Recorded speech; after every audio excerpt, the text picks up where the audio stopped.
The first step in loving someone is learning to listen to them. If you don't listen, you only love the idea of them, not the heartbeat that trembles beneath their skin, not the silence they swallow when they are afraid, not the fragile truths they hide behind their smile. Love begins in the quiet. It does not begin with flowers, nor promises whispered under a painted sky. It begins when you pause your own voice long enough to hear theirs. To listen is to say, I value the world that lives inside you. It is to sit across from them and let their words unfold, like delicate pages of a book written in invisible ink. You must lean closer. You must care enough to see what others miss, because sometimes they will not say what they mean directly.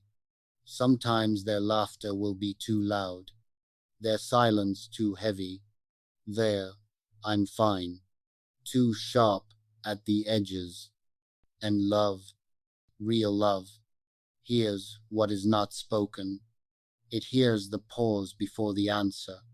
It hears the sigh at midnight. It hears the ache hidden in ordinary sentences. The first step in loving someone is not holding their hand. It is holding their truth without judgment. It is listening without preparing your reply. How often do we listen only to respond, waiting for our turn to speak, polishing our opinions while their heart is still pouring out? But love does not interrupt. Love kneels. Love softens. Love says, tell me more. When you truly listen, you begin to understand why their voice shakes when they talk about their childhood, why certain songs make them quiet, why they close their eyes when they are overwhelmed. Listening is a form of protection. It tells them they are safe with you, and safety, that is the soil where love grows strongest. If you don't listen, you will miss the small details, the way they prefer their tea, the memory tied to their favorite place, the fear they carry about being left behind. You will love your own version of them, a reflection shaped by your imagination, not the living, breathing soul standing before you. But when you listen, truly listen, you begin to love who they are and not who you wish them to be.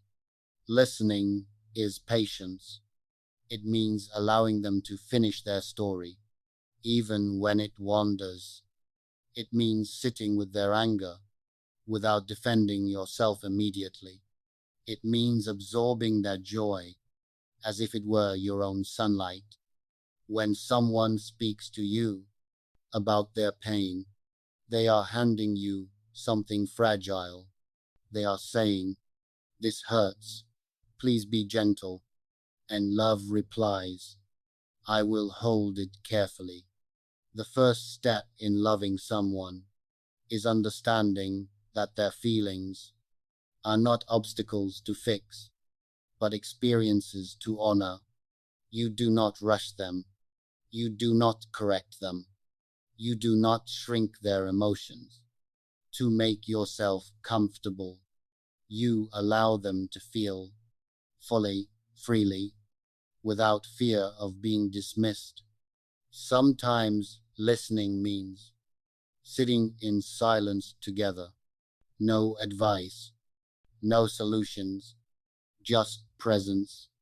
Your quiet heartbeat beside theirs is enough, because love is not always loud. Sometimes it is the calm acceptance of someone's truth. If they tell you they are tired, listen beyond the word. Are they tired of work, of expectations, of pretending to be strong? If they say they are afraid, Listen deeper. What memory shaped that fear? What wound still whispers in the dark?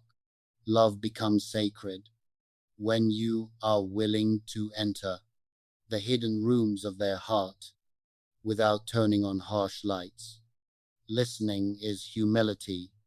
It admits that you do not know everything about the person you adore. It invites discovery. It says, "Teach me who you are," and every day they will teach you something new. A new insecurity, a new dream, a new shade of hope.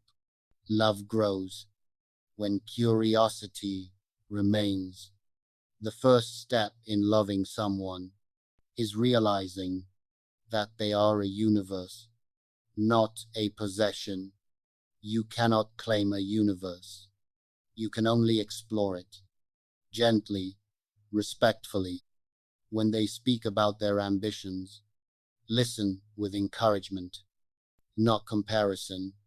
When they confess their doubts, listen with compassion, not criticism. When they celebrate their victories, listen with genuine joy, not silent competition.